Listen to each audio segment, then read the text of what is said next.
हम अपना पक्ष कहने आए, अपना आवेदन देवली न्यायालय से लेने आए और अपना पक्ष आदरणीय जो हमारे प्रभारी जी उनके सामने मैंने रखा है।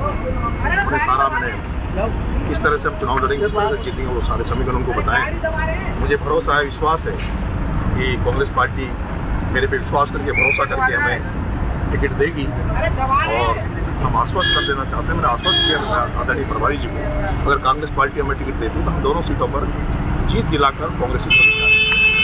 अगर ऐसा नहीं हो पाता है किसी कारण से, हमें पूरी तरह से पूरे 200% हमें उम्मीद है कांग्रेस पार्टी हमें इस बार मौका देगी।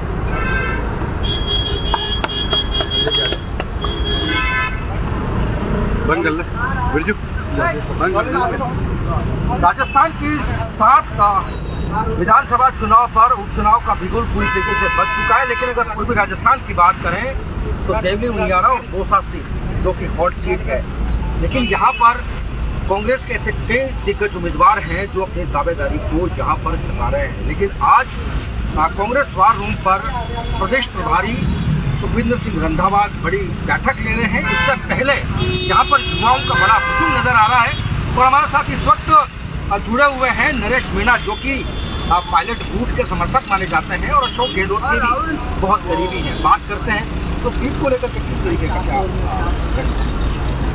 आज हमारे राजस्थान प्रभारी आदरणीय रंधावा साहब राजस्थान आए हुए हैं और राजस्थान के सभी लीडर्स के साथ आज मीटिंग है आने वाले उपचुनाव टिकटों को लेकर। मैंने अपनी दावेदारी देवली उनियारा से उनके सामने पेश की है और मैंने सारे फैक्ट्स उनके सामने रखे कि हम किस तरह से चुनाव लड़ेंगे, किस तरह से मतदान करेंगे, किस तरह से हम चुनाव जीतेंगे। उन्होंने बड़े गौर से मेरी बात को सुना है और उन्होंने आश्वस्त किया है कि हम विनिंग कैंडिडेट को वोट का टिकट देंगे, हम सर्वे की रिपोर्ट के आधार पर टिकट देंगे, हम ऐसे शख्स को टिकट देंगे जो कांग्रेस के लिए मजबूत हो सके और कांग्रेस को जीत दिला सके। मैंने उनको आश्वस्त किया है कि सर आप हम पर भरोसा करेंगे, विश्वास करेंगे तो मैं आपको गारंटी देता हूँ कि हम देवली उनियारा और 202 सीटों को आपको भेजेंगे। अच्छा, लगातार नरेश मीणा टिकट को लेकर के जो है वो दावेदारी को लेकर के लगातार प्रयासरत हैं।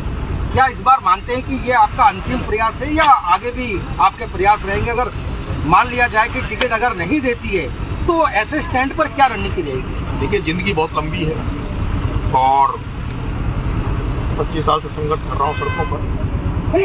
राजनीति और सामाजिक जीवन में आदमी को कभी रुकना नहीं चाहिए, रुकना नहीं चाहिए। जिंदगी चलेगी जब तक जिंदगी है, लोगों के लिए काम करेंगे, मेहनत करेंगे और इस बार पूरा भरोसा है कि पार्टी मेरे पे विश्वास नहीं करेगी, पार्टी को भी मौका देगी। अच्छा, जिस तरीके से नरेश मीणा लगातार युवाओं के बीच बने रहते हैं, क्या रणनीति, क्या लग रहा है कि इस बार गैर गुर्जर को टिकट देकर के या नरेश मीणा को अगर देवली उनियारा पर उतारा जाए तो क्या समीकरण बैठेंगे? क्योंकि क्या लग रहा है आपको नरेश मीणा क्या यहाँ पर? देखिए, मैंने कभी जाति की राजनीति नहीं की। मैं राजस्थान विश्वविद्यालय में रहा, मैंने सोशल इंजीनियरिंग राजस्थान विश्वविद्यालय में की। राजस्थान विश्वविद्यालय में प्रभात चौधरी की मदद हमने की, मनीष यादव की मदद हमने की, हमने अंकित धायल की मदद की, हमने पूजा वर्मा की मदद की, हमने विनोद जाकर की मदद की। मैं सभी वर्गों के बीच में, सभी लोगों के बीच में रहता हूँ और मेरा ये मन है कि जितने भी सामाजिक जाति और सामाजिक संगठन है वो सब मिलजुल कर एक साथ रहे। और मैंने एक प्रयास किया, जो हमारे जो पिछले समय गुर्जर और मीणाओं में जो खाई पड़ गई थी, कुछ मन मुटाव हुए थे, उनको दूर करने का भी मैंने प्रयास किया और उसमें मुझे बहुत बड़ी सफलता भी मिली है, जिसमें मैं ये कह सकता हूँ कि आज गुर्जर मीणाओं में आपको कहीं भी किसी तरह का वो नजर नहीं आएगा, मिलजुल कर रह रहे हैं। और मेरी ये बहुत बड़ी उपलब्धि है जयपुर में रहते हुए। हम 25 साल से छात्र राजनीति में यूथ की राजनीति करता हूँ। कई बार छात्र गुटों में और कई तरह से हॉस्टलों में झगड़े हो जाते हैं, लेकिन मैंने जो जिस तरह का मैंने यहाँ पे काम करता हूँ लोगों के बीच में, छात्रों के बीच में, आज दिन तक जयपुर इस राजधानी में कभी भी एक भी ऐसा मौका नहीं जब कोई गुर्जर मीणा का कोई झगड़ा हुआ, कोई हॉस्टल का झगड़ा हुआ हो। कई हॉस्टल कमरे आज की तारीख में जयपुर में ऐसे हैं जहाँ गुर्जर और मीणाओं के बच्चे एक साथ रहते हैं। हमारा ये मन है, जैसे शेखावटी में राजपूत और थोड़ा सा जाटों में रहता है, हमारा तो ये मन है कि उनको भी मिलकर रहना चाहिए, क्योंकि टूटने से, आपके दूर रहने से आपकी शक्तियाँ कम होती है, जुड़कर रहेंगे तो आपकी शक्तियाँ बढ़ेगी, ताकत बढ़ेगी। अच्छा नरेश जी, जिस तरीके से देखा गया कि किरोड़ी लाल मीणा, नरेश मीणा, हालांकि ठीक है दोनों पार्टियों से अलग अलग हैं, लेकिन कहीं न कहीं एक आपसी संबंध है आपके, तो क्या गुरु और चेला इस बार आमने सामने होंगे? देखिए, पार्टी से मैंने दावेदारी करी है, पार्टी जहाँ भी मौका देगी, हमने तो देवली उनियारा से दावेदारी कर रहा हूँ, लेकिन अगर पार्टी अगर मुझे दौसा भेजेगी तो दौसा भी चुनाव लड़ने के लिए तैयार हूँ। जहाँ पार्टी जो आदेश देगी उसी पालना करेंगे। नहीं, लेकिन मैंने ये कहा कि गुरु और चेला इस बार उपचुनाव में आमने सामने होंगे। कहीं न कहीं दूसरे तौर पर अगर देखा जाए तो किरोड़ी लाल मीणा, देखिए, गुरु तो द्रोणाचार्य को एकलव्य भी मानता था द्रोणाचार्य को कर्ण भी गुरु मानता था, लेकिन आपके सामने है वो गुरु है और गुरु रहेंगे। उनका सम्मान मेरे लिए हमेशा था, हमेशा रहेगा। और इसलिए सम्मान है क्योंकि वो संघर्ष की राजनीति करते हैं, सड़क की राजनीति करते हैं, जनता की राजनीति करते हैं। ऐसे जो भी राजस्थान में नेता है, चाहे वो हनुमान बेनीवाल हो, चाहे प्रहलाद गुंजल हो, चाहे देवी सिंह भाटी हो, ये लोग संघर्ष की राजनीति करते हैं ना, अच्छा लगता है। जब कोई आदमी जनता के बीच में जनता जनार्दन की लड़ाई लड़ता है तो उसको देखते हुए अच्छा लगता है। लेकिन दुख भी होता है जब भारतीय जनता पार्टी जैसी पार्टी, जिसमें प्रहलाद गुंजल भी को दरकिनार किया गया, जिस भारतीय जनता पार्टी से हनुमान बेनीवाल को दरकिनार किया गया, और जिस भारतीय जनता पार्टी ने आज जिस तरह किरोड़ीलाल जी का अनादर किया है, जिस तरह से उनका मंत्रिमंडल में जो उनको आपके सामने है, लोग उनसे उम्मीद करते थे कि वो होम मिनिस्टर बनेंगे, डिप्टी सीएम बनेंगे, लेकिन उनको बिल्कुल ही नसबंदी टाइप कर दी, नामर्द उनको बना दिया। एक मर्द जो था, जो लड़ता था, उस आदमी को इतना कमजोर कर दिया भारतीय जनता पार्टी ने। और भारतीय जनता पार्टी की एक कला है, भारतीय जनता पार्टी जितने भी मास लीडर हैं, जो भी मार्शल कौम है, उनको हिजड़ा बनाना चाहती है। आपने हरियाणा का चुनाव देखा होगा, इस तरह से जाटों के खिलाफ सबको लामबंद करके जातिवाद का जहर घोल के हरियाणा में भारतीय जनता पार्टी ने राजनीति करी। वहां जाटों की राजनीति को खत्म करने की कोशिश की, जाटों को खत्म करने की कोशिश की। ये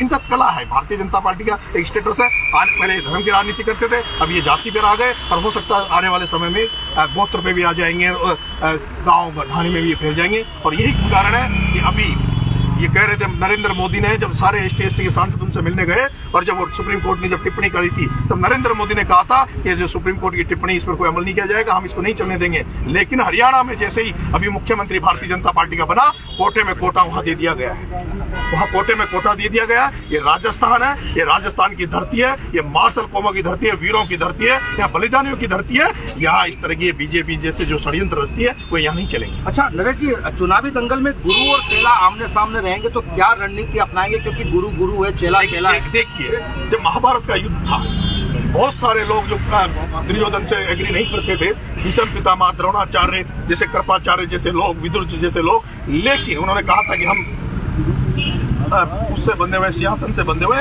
हमारा कर्तव्य अलग है, धर्म अलग है। लेकिन उसके बावजूद भी वो कौरवों के साथ थे, लेकिन उनका आशीर्वाद अर्जुन को था। किरोड़ीलाल जी के सामने अगर जगमोहन जी के सामने चुनाव लड़ना पड़ा तो हो सकता है जगमोहन जी उनके भाई हों, लेकिन उनका आशीर्वाद नरेश को भी बराबर मिलेगा। अच्छा नरेश जी, आखिरी सवाल करूंगा कि क्या रणनीति रहेगी, क्या मुद्दे हैं?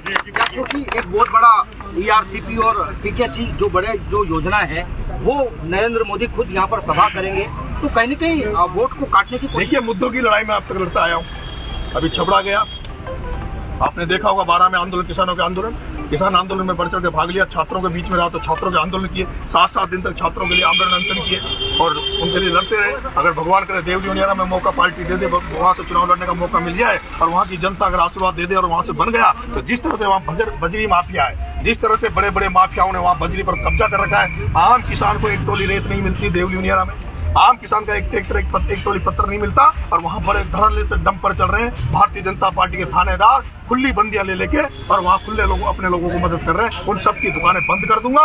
और जो भ्रष्टाचार, नरेश मीणा का एक सपना है, अगर जिस दिन MLA बन गया, आम जनता को 4 जगह काम पड़ता है। एक तो पड़ता थाने में, एक पड़ता पटवार घर में, एक पड़ता तहसील में, फिर और एक पड़ता बिजली घर में। जो मेन आम जनता, गांव में जो रहने वाली जनता, इनको इन 3-4 जगह काम पड़ता है। मैं कह देना चाहता हूं, अगर नरेश मीणा के रहते हुए ये जो 3-4 जगह जो मैंने बताई है, किसी को थाने में लूटने नहीं दूंगा, किसी को बिजली घर में लूटने नहीं दूंगा, किसी को पटवार घर में लूटने नहीं दूंगा।